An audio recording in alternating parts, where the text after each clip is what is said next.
With the Galaxy A52, Samsung established a high standard for the mid-range market a couple of years ago, and it has continued to raise the bar each year to stay ahead of the competition. Despite going above and beyond the typical spec bump this year, the new Galaxy A54 5G continues this trend set by the Galaxy A53 5G. However, because the appearance, optics, and even the screen are all slightly different, it does not adhere to Samsung's guiding principle of not fixing what was not broken. I've had the Galaxy A54 5G for more than a week, and I'm finding it to be much better than I anticipated. The Galaxy A54 still offers a well-rounded experience without breaking the bank, but there are a few things I wish Samsung had done differently. The Galaxy A54 has undergone a number of improvements that are all generally positive, making it an easy choice if you reside in the United States, where there aren't many rivals controlling the mid-range market. On April 6, 2023, the new Samsung Galaxy A54 5G will go on sale, but you can place a pre-order right now.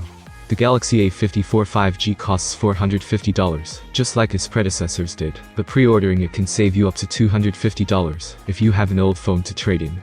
When you pre-order the phone and a pair of Galaxy Buds Live earbuds from Samsung, the price of the package drops to just $50.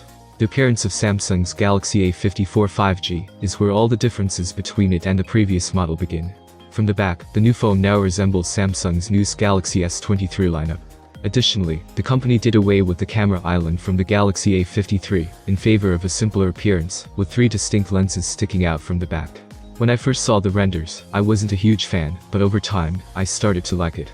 Samsung seems to be aiming for a more unified appearance, and with this new back, the Galaxy A54 unmistakably looks like it belongs to the Galaxy S lineup. Additionally, the front and back of the Galaxy A54 now both have Gorilla Glass 5. It becomes more robust as a result, and it also feels more luxurious in the hand. The back of the Galaxy A53 was made to appear like glass, but it was actually made of plastic. The Galaxy A54 weighs a few grams more than the Galaxy A53, due to the Gorilla Glass 5 back panel and other weight-related factors.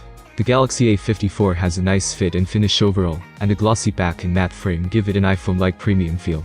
Additionally, the Galaxy A54 has an IP67 rating, which means it can withstand brief water splashes. You could also submerge it for about 30 minutes in shallow water.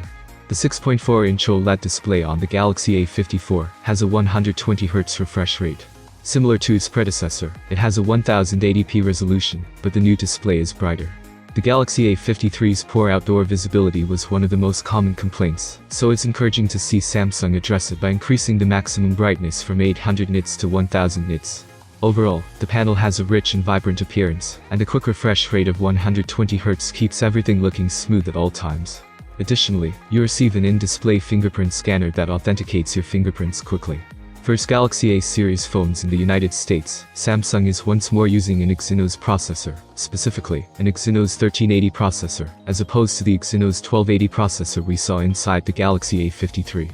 A 5nm octa-core chipset with 4 Cortex A78 cores and 4 Cortex A55 cores makes up this specific chip. The Model I was sent for review has 256 gigs of internal storage and 8 gigs of RAM. For those of you who are interested in the Geekbench 6 numbers, here is a quick look at them. The Snapdragon 8 Gen 2 for Galaxy on the Galaxy S23 is clearly more powerful than the Exynos 1380, but this is not particularly surprising. One of my favorite features is that the Galaxy A54 comes pre-installed with the same software as the Galaxy S23 series of phones. Yes, the Galaxy A54 comes pre-installed with 1.5.1, an Android 13-based user interface. With the exception of the DeX functionality, which is exclusive to Samsung's premium phones, the overall software experience is comparable to that of premium flagships.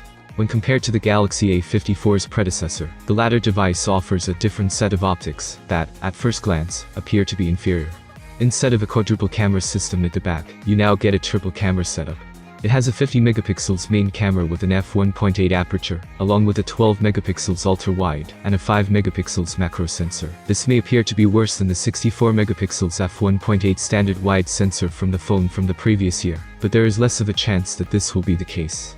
The larger sensor on the 50 megapixel standard wide camera increases the pixel size from 0.8 to 1.0 mm. Better low-light photography should result from this, which is always a good thing. In a notable move, Samsung also got rid of the 5 megapixels depth sensor.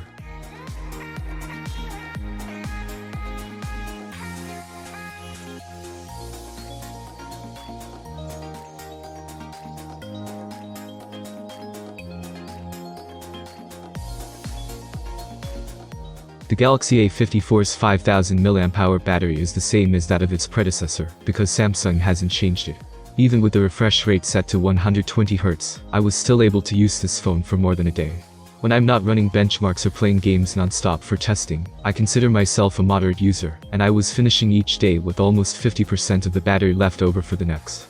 Moderate to heavy users will need to charge it every day to prevent running out of battery, and having to wait hours for it to fully charge, whereas light users should be able to go 2 days between charges. Despite a few minor charging issues, Samsung did a good job with the Galaxy A54 5G. It stands out among the competition in the mid-range market, and, dare I say it, is edging toward flagship status. As I previously mentioned, the appearance is beginning to grow on me, and I appreciate how Samsung is attempting to set its phone apart from rivals with a unified aesthetic. The Galaxy A54 5G costs $450 and provides a great display, a respectable selection of cameras, and dependable performance for everyday use. The newer Pixel 7, which, believe it or not, is frequently offered for as little as $450 from a variety of retailers, is the only thing I would trade the Galaxy A54 for. If not, the Galaxy A54 appears to be the Android device to beat this year in the mid-range class. Thank you for watching this video. If you have any questions, I will expect them in the comments. Have a nice day, and luck is definitely on your side.